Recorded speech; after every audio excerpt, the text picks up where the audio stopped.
I've had people tell me that counting calories isn't bad. Okay, that may be true for you.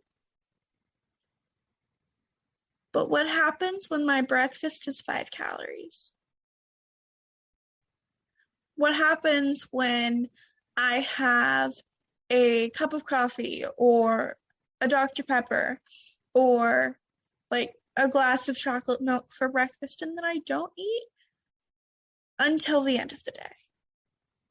And even then, it's 500 calories, give or take. Those are on the bad days. So what happens when it's bad?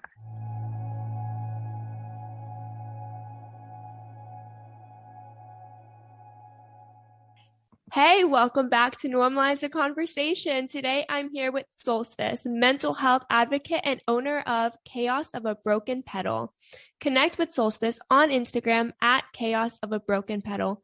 Thank you so much for joining me today. How are you really?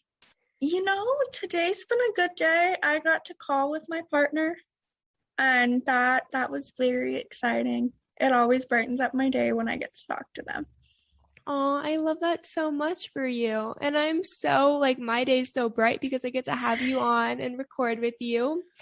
And tell me more about Chaos of a Broken Petal. So, Chaos of a Broken Petal, I'd had a blog type before, but COVID happened and I got really overwhelmed. So I recently started Chaos of a Broken Petal because when I look out at the world, it is definitely not what I would like to see. There's mental health advocacy, but there's not a lot of, okay, this is what I did. This is my struggles. It's there, but it's not there as much as it should be. Exactly. I think that there are so many mental health advocates out there. There are so many people sharing their story, but it's not as prevalent as it should be, and it's not as emphasized as it should be. The platforms are often kind of pushed to the side. They don't work well with the Instagram algorithm or Facebook or LinkedIn or really any algorithm. No, it's not what Facebook and Instagram and all of that wants to see. Exactly. So that's why I'm so inspired by you. And I would love to learn more about what started your journey as a mental health advocate. So, my mental health issues started very early in my life. I was 4 when I first just didn't want to be alive. That is the second memory I have of my life, is just not wanting to be there. And that's a 4-year-old shouldn't feel like that. And then moving on in life, I've been in therapy since I was 6 when my parents got separated and then ended in a divorce. I've been hospitalized multiple times. I've put in effort that was helpful, but it wasn't the environment that it should have been in. And so I kind of just decided that one of the things when I was hospitalized the most recent time, I wasn't seeing what I needed to see online. So I decided this past year that I was going to become the thing that I needed to see. I love that so much. There's this quote that be the person you needed when you were growing up, and that's exactly what you're doing. And that's such an amazing pain to purpose story to see at 4 years old you were struggling. You don't even know who you are at 4 years old, and to know that you were struggling and to recognize that, and then to start therapy so young and be in and out of the hospital for mental health is so difficult. And for so many people, it would break them. It nearly did multiple times. And to take all of that and use that to want to help people and to share the stories and amplify people's voices and amplify your own voice is such a beautiful thing. So thank you so much for being that person. Yeah, one of the things is I've had people ask me why it's the broken petal. And one of the things broken isn't necessarily bad. There's art forms where you intentionally break and put things back together, but they will never be the same. So broken doesn't have to be bad. You know, I've had this conversation with my therapist. I am the broken glass on the inside of a kaleidoscope. I love that. My life, I view things differently, but in the end, and it's still beautiful. It does not change. Your worth does not change. I absolutely adore that. And there's this quote as well where there's a crack in the window and that's how the light gets through. And that's exactly what you're saying, that those cracks, those breaks, they're what makes you human. And that's what gives you the ability and power and empathy to be able to get through the hard times and to want to help other people through it as well. Yeah. So recently you wrote an article about living with an eating disorder. Can you share more about that article and your experience? So that was the first article I had written in over a year. Wow. The longest article I've ever written. It is 3,500 words. And one of the things, I did it for my own personal mental health, because it's one of the things that when you don't have a label to put on it, when you aren't medically diagnosed, you don't get the support system. And I was very open about a lot of things in that, because it's not just teenage white girls who are all skin and bone, who have eating disorders. That is the stereotype, that is the media portrayal, but that is not it. That's not just that. And so when I was writing that, there were a lot of tears. There were a lot of tears, but I needed people to know, A, this is what it's like. B, this is what you don't do or say. And C, if you are experiencing these things, you are not alone. I love that. And I love what you said about the stereotype and the way that the media portrays an eating disorder. Because a lot of people don't reach out for support when they're living with an eating disorder. A lot of kids who are living with an eating disorder, their parents kind of write it off because it doesn't match the label and look that it's been given. And a lot of times kids go to therapy, or people go to therapy, and they're trying to express what they're going through. And because they don't have that look, they don't necessarily see that they're living with an eating disorder. They don't feel it. They don't know how to advocate for it. And it's really hard. And then a misdiagnosis or a missed diagnosis of an eating disorder can be so detrimental to someone's health. Eating disorders are silent killers. Eating disorders are some of the most underrepresented, unseen, and they just aren't responded to. And they have underlying issues. And some of those are permanent. For example, I don't have a whole lot of enamel on my teeth anymore. Wow.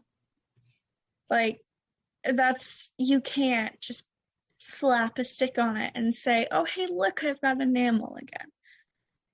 Yeah, that's so true. And these are long-term effects that come from eating disorders. I know when I was struggling with mine, one of the biggest things was patches of my skin were completely white.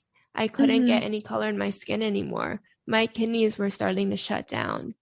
And you don't really see that. Other people don't see it, and they don't know what it feels like. And a lot of times these symptoms kind of get pushed to something else. It has to be a physical health. It can't be related to mental health, because our society is so focused on physical health as overall health, when really it's a combination of both. Yeah, and then you've got diet culture. That culture will screw with your head. And then one of the things that I've had said to me when I've been struggling is, Oh, I could stand to lose a few pounds. I wish I had your self-control. Eating disorders aren't really controlled. You don't get to wake up one day and decide, oh, I'm just not going to eat. That's a process. And one of the things when I realized that things weren't going great, I didn't know exactly what it was, but I knew it wasn't going great, was when I was strategically planning when to eat so that people wouldn't notice. I was eating once a week at my grandmother's house for Sunday dinner because if I didn't, people would notice. Thank you for sharing that. That is such an amazing warning sign to look out for an eating disorders. When food becomes a strategy, eating becomes strategic, and you're eating when other people are watching only because you don't want to eat alone. You don't want to eat in general, and you're doing it so other people don't notice. That is a huge warning sign that a lot of people miss. What do you think are some of the other warning signs that people tend to miss? So some of it is not eating specific foods that you used to eat because they aren't your safe foods. They are either normal foods or fear foods. And safe foods are the very specific foods that you can eat without feeling like crap about it. My safe foods are very, very different than most people's.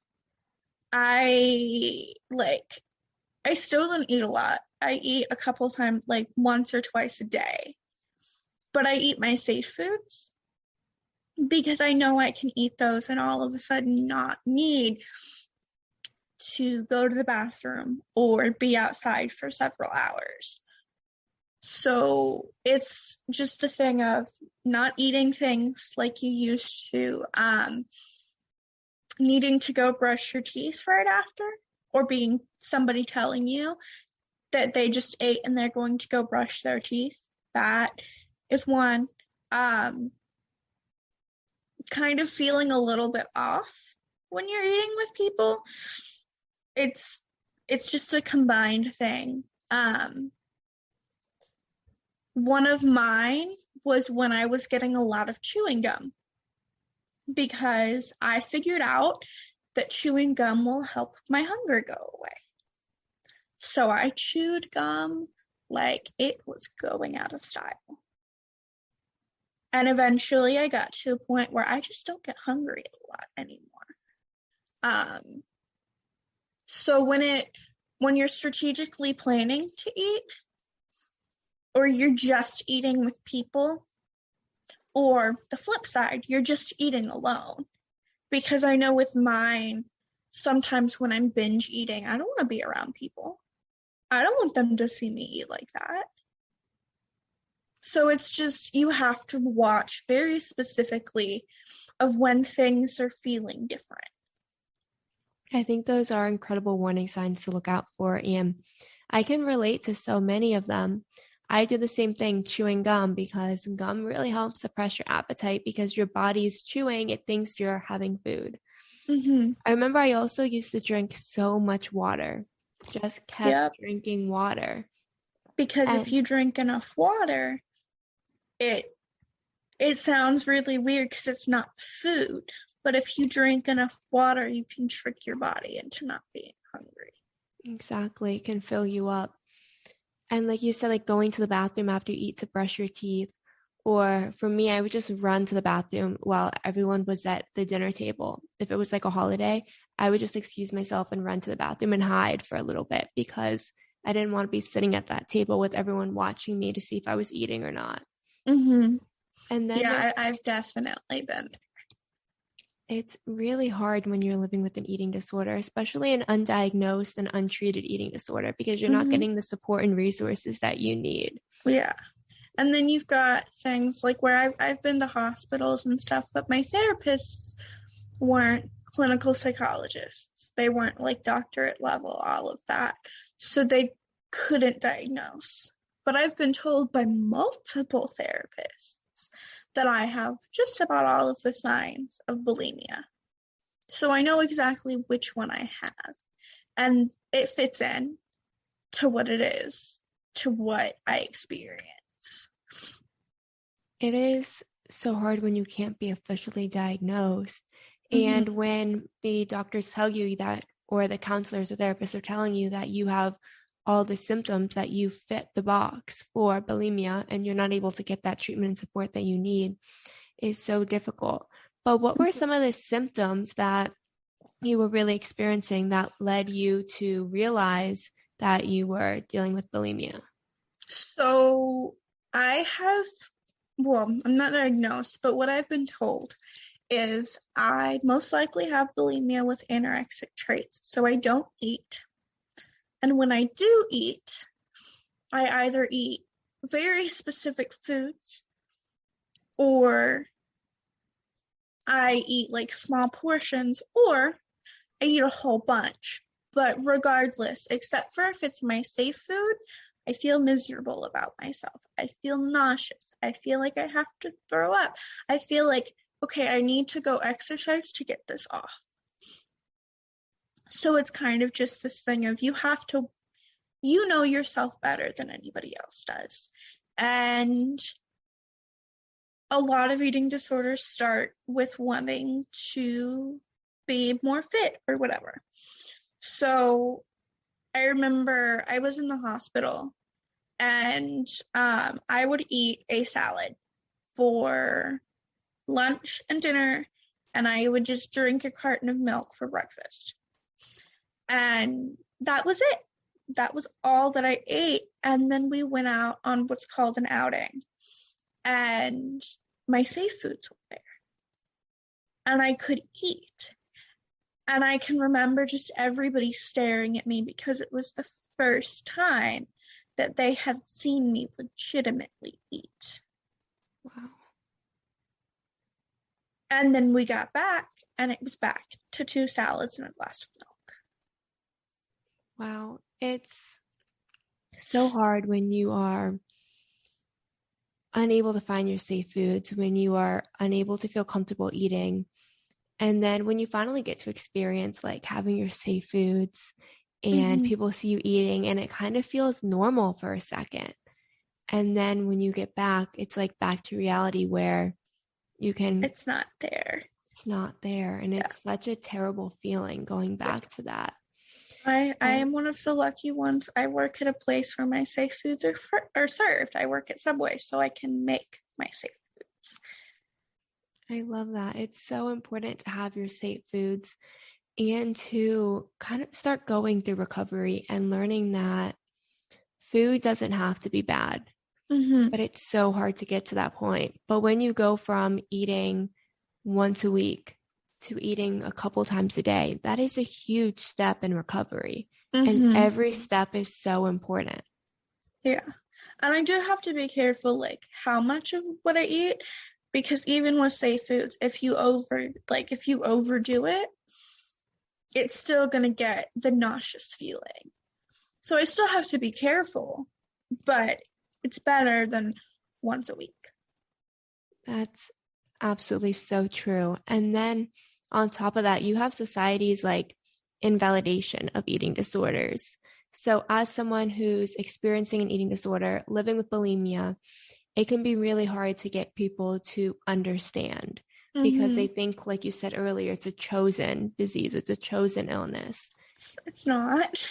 It's not, and it's romanticized in today's culture. Like I said, I wish I had that self-control. I wish I could count my calories. That is after I told somebody that I was eating 500 to 700 calories a day. Wow. That's not healthy. That is, and your body can go into survival mode with that. And you either lose weight, but once you lose enough weight, your body all of a sudden is clinging to everything because it needs something. Exactly. Yeah, so it's you kind of have to find a balance. You have to find people who will support you. And I've had people tell me that counting calories isn't bad. Okay, that may be true for you. But what happens when my breakfast is 5 calories? What happens when I have a cup of coffee or a Dr. Pepper or like a glass of chocolate milk for breakfast and then I don't eat until the end of the day? And even then, it's 500 calories, give or take. Those are on the bad days. So what happens when it's bad? Exactly. People cannot convince me that counting calories is a good thing for me. Exactly. Counting calories is different for everyone. And first of all, the idea of counting calories at like 1,200 a day is still too little for a human being. So the culture that we've promoted of calorie counting is very toxic and very dangerous on many levels, because we don't actually know the right number of calories for our bodies unless we're sitting with a nutritionist, with a doctor who can help us figure out our body weight, our goals, and how much we need to survive based on our exercise at levels as well. And most people don't do that. Exactly. And like you said, for you, it's very dangerous. For me, it's extremely dangerous. I had to stop counting my calories. I had to throw out my scale. I will not step into a house with a scale. I hate going into my mom's bathroom because I see a scale, or my brother's room when I see a scale and I have to step on it.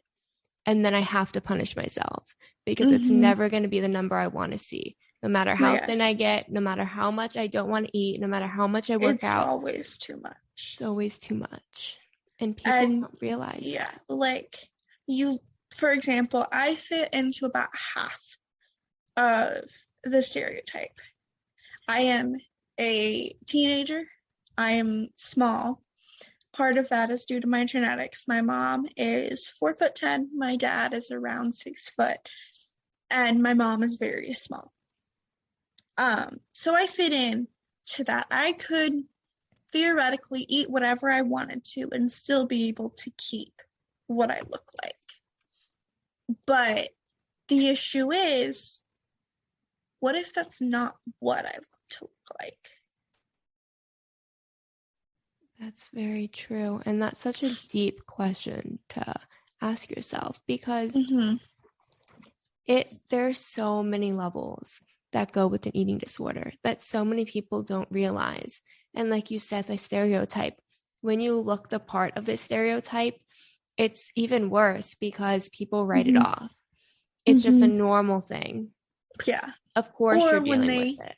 When they don't write it off, it's, I need you to eat. Like if you love me, you would eat. Or if you would love me, you would stop purging. Or if you love me, you would stop binging.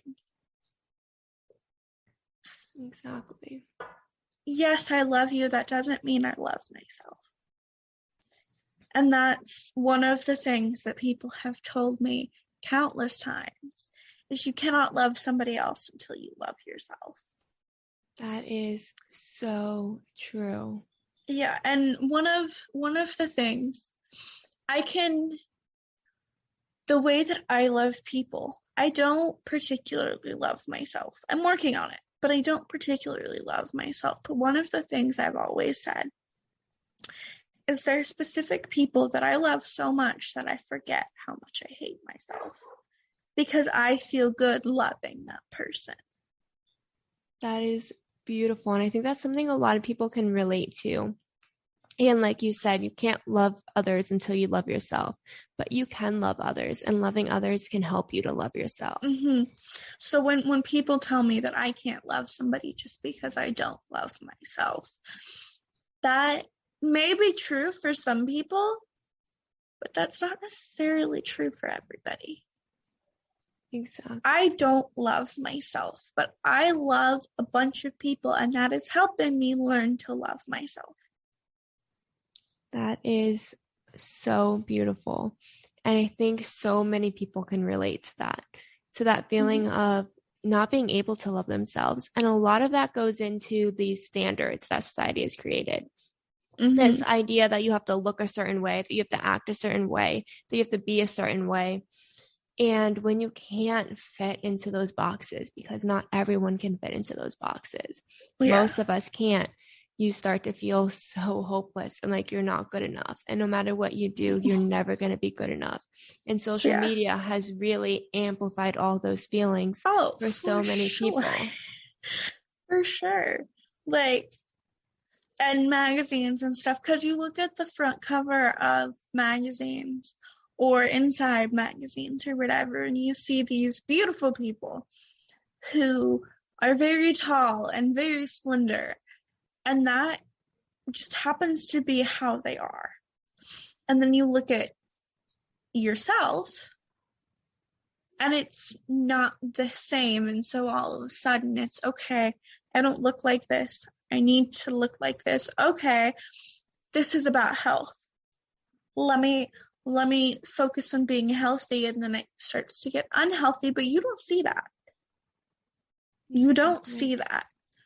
And so it becomes an issue of, I will never be small enough for my brain to understand that it is good enough. I will never be small enough for that. And I know that. And that's not necessarily a bad thing. Because small enough is never going to be achievable. Small enough would mean that I lose so much weight, but still manage to keep curves. That's not how that works. Small enough would be under, I'm just going to throw a random number out. Small enough would be under 70 pounds. It's not achievable. That would do so much damage. Small enough isn't a concrete thing. It changes based on how your brain works.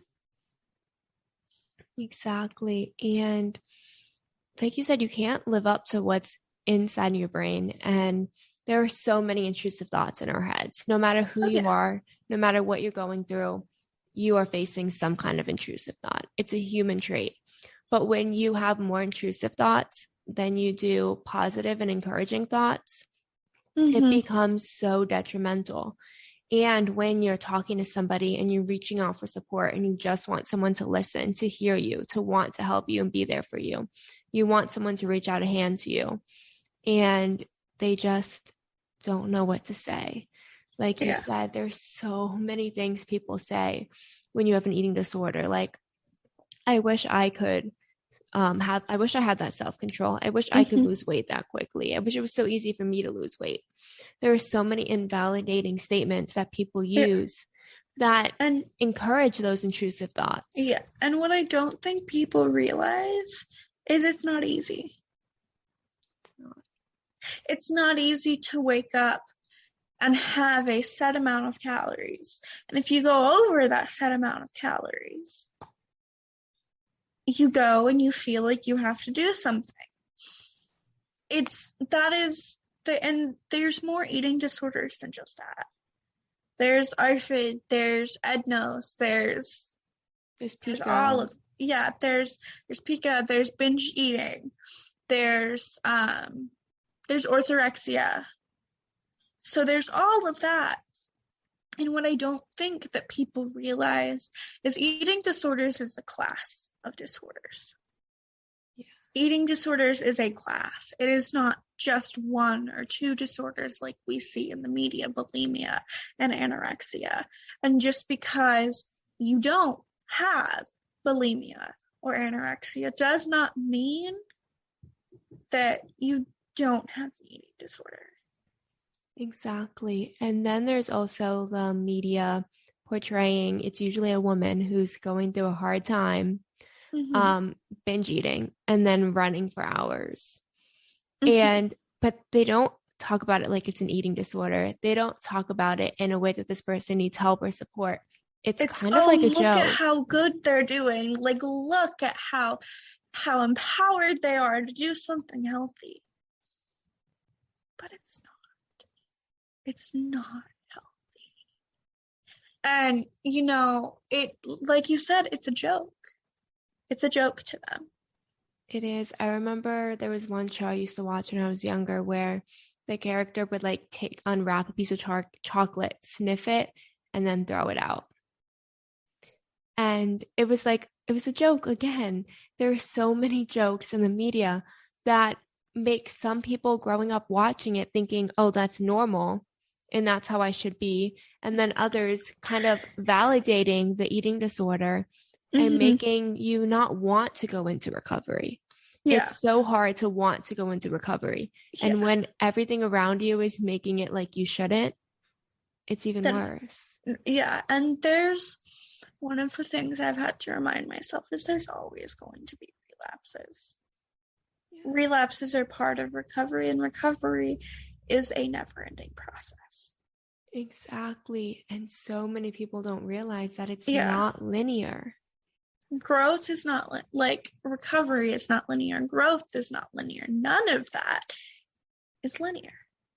Exactly. And people are often so discouraged by relapses, by this idea of mistakes. And you're going to mess up. You're human. Something's going to happen and it's going to trigger these symptoms again. It's going to trigger your coping mechanisms. And it might not be the healthy ones. And that's okay as long as you try to do better tomorrow. It's okay to mess up and make mistakes. It doesn't mean you don't want to heal. It doesn't mean you don't want to get better. It doesn't mean you've given up on recovery. It just means you're human. Yeah. And, you know, I know more people who have eating disorders who their parents encourage it. Like, I know somebody who stayed home from school, who was sick, and had an active eating disorder, and their parent found out. But instead of offering support, when they made the chicken noodle soup, they just took out all the noodles. I don't want to mess up your progress. It's really hard. And then there's the factor of, when do I encourage and kind of support the eating disorder so that they feel comfortable eating? And when do I push them to make that next step? And that's something that's so hard. And that's why it's so frustrating when people don't have access to therapy that they need. Yeah. Because a counselor can really help you and your family members learn where the boundaries are and where the lines are, because you don't always know what you're supposed to do. And by taking the noodles out, like you said, the parent was thinking, well, I'm helping them and not realizing. One of my issues with things like that is that solidifies the belief that food is the enemy. It's why I will not, don't put a trigger warning on food around me, because that is the opposite of helping. Food is not the enemy. My disorder is. Exactly. Food is not the enemy. The trauma that caused my disorder is. What I don't think a lot of people realize is eating disorders aren't just, I want to be smaller. Eating disorders aren't just, I'm not going to eat. They aren't just body dysmorphia. Yes, all of those can play a part, but that does not mean that it's just that. I can tell you exactly what my therapist and I think caused mine. Mine is trauma-based. And when I was at my healthiest, I lost almost everybody. Wow. And that's happened more than once. And so all of a sudden you internalize that. And I was not enough. There's something wrong with me. I need to fix myself. How do I fix myself? Okay, I'll be healthier. Maybe they'll come back. Oh, wait, they didn't come back. I just need to be healthier. I just need to be smaller. Maybe they'll love me and come back. Maybe they'll love me enough to choose me this time.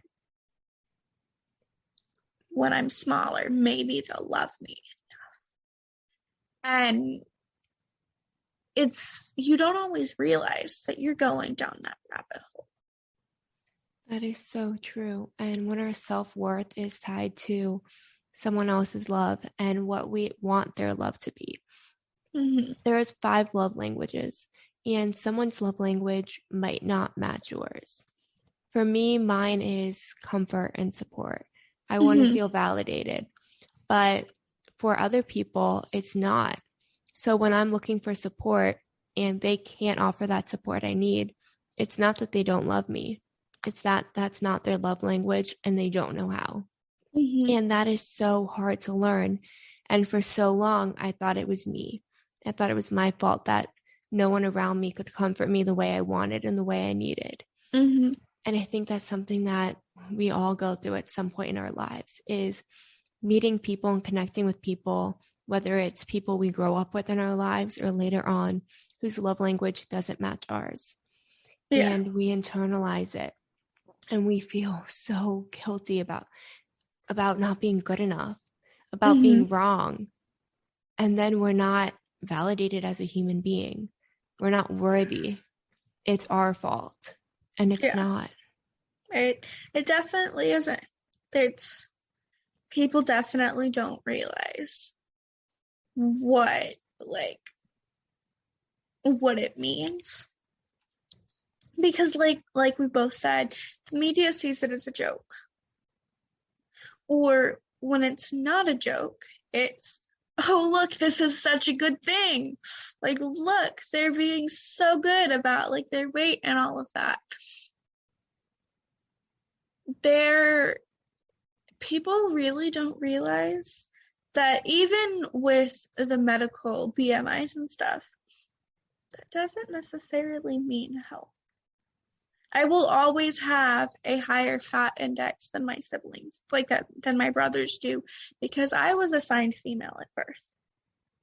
We naturally just have more.